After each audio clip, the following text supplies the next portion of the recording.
Hiding History, the Breakdown of Methodology in Academia. What we are learning at academic institutions regarding our human origins is not the truth.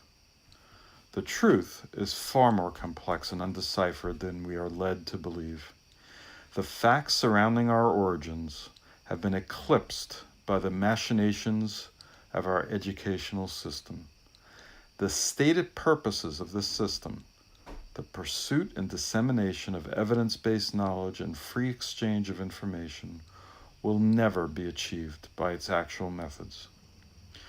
This presentation centers around the idea that there is a breakdown in basic scientific methodology in the fields of archaeology and history at these coveted institutions.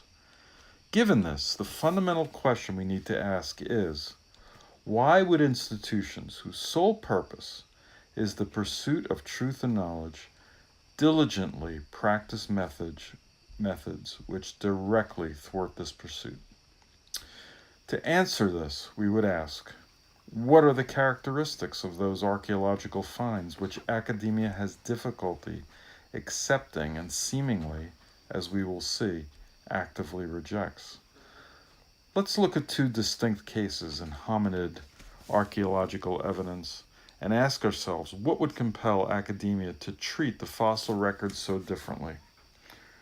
First, we will take a look at the case of the large ape-like creature Gigantopithecus. Then we will look at the differential treatment given to the specimens of uncategorized non-Homo sapiens hominoids of extraordinary size that have been found. According to Wikipedia, Gigantopithecus, of which there are 3 subtypes, is an extinct genus of ape. The largest of these subtypes, Gigantopithecus blacki, were the largest known primates that ever lived, at almost 10 feet tall. Interestingly for our topic, very incomplete evidence was needed by mainstream academia to propose the existence of this large ape. In fact, no complete skeleton was ever found. We are surprised to learn that all that was found are 4 partial lower jaw bones, along with numerous teeth. While one could argue that there are huge leaps of guesswork involved here, those leaps were, however, taken by leading experts in specialized fields of forensic archaeology. The teeth of apes are different than those of early humans. Given this, and the shape of the jawbone, it was acceptable for those experts to propose the existence of this great ape with no actual skeleton found. Other facts about this extinct animal, such as how it walked or its appearance, have fallen admittedly within the realm of speculation. But this is where the methodological breakdown and differential treatment becomes so apparent in other cases. It would seem that there are certain types of remains that, no matter how plentiful or no matter what their condition, will never receive the same objective scientific consideration and creative forensic reconstruction to verify their existence. For centuries and throughout the world, we have been unearthing very large humanoid remains. Although those remains naturally have some heterogeneity, there is enough similarity to them, distinct that is from their large stature, for us to consider them as a subgroup of humanoid. In this instance, it would be appropriate for science to bestow a name on this humanoid, much like it did to the large ape and its subtypes we have just considered. The discoveries of remains of these large humanoids are too plentiful to recount here, but I will mention 2 groups of finds to drive home our point. In South America, and particularly in Peru, one could see a group of skulls on display in private museums that are called the Paracas skulls. There were originally 300 of them discovered in the 1920s.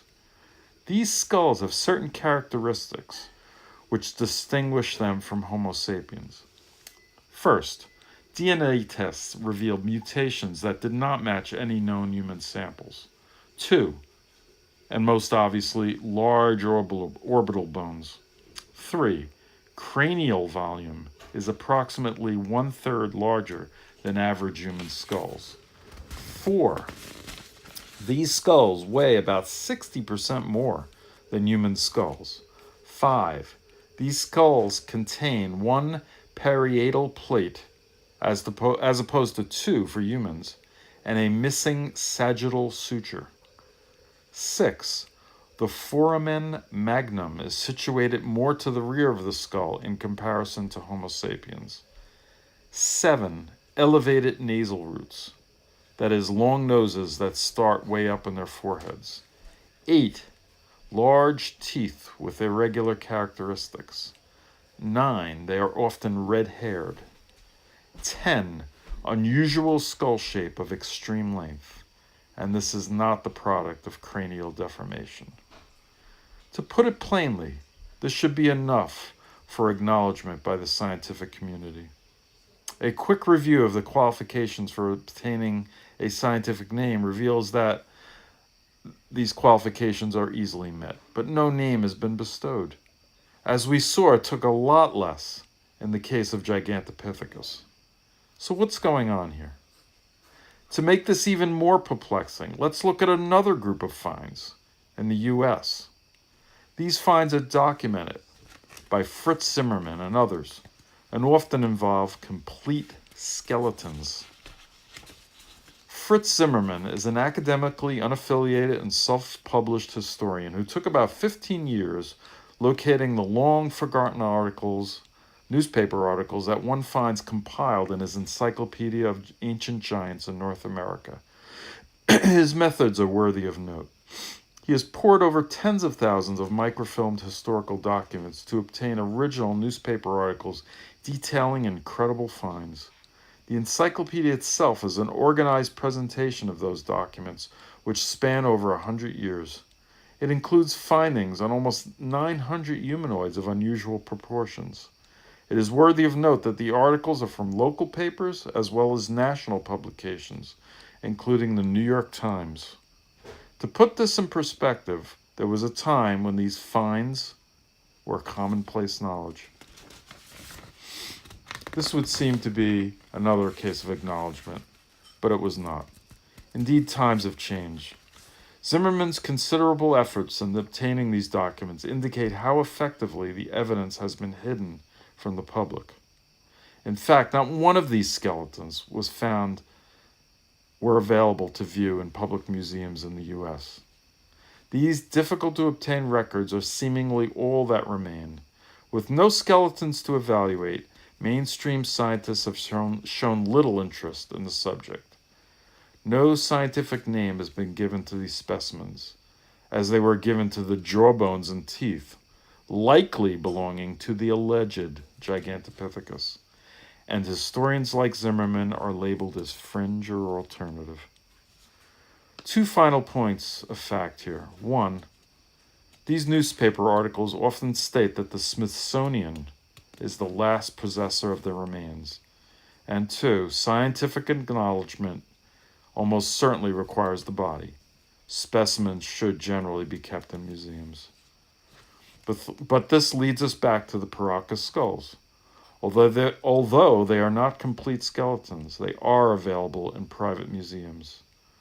Time will tell as to whether there will be mainstream scientists that will step forward and acknowledge this humanoid. Thank you for watching.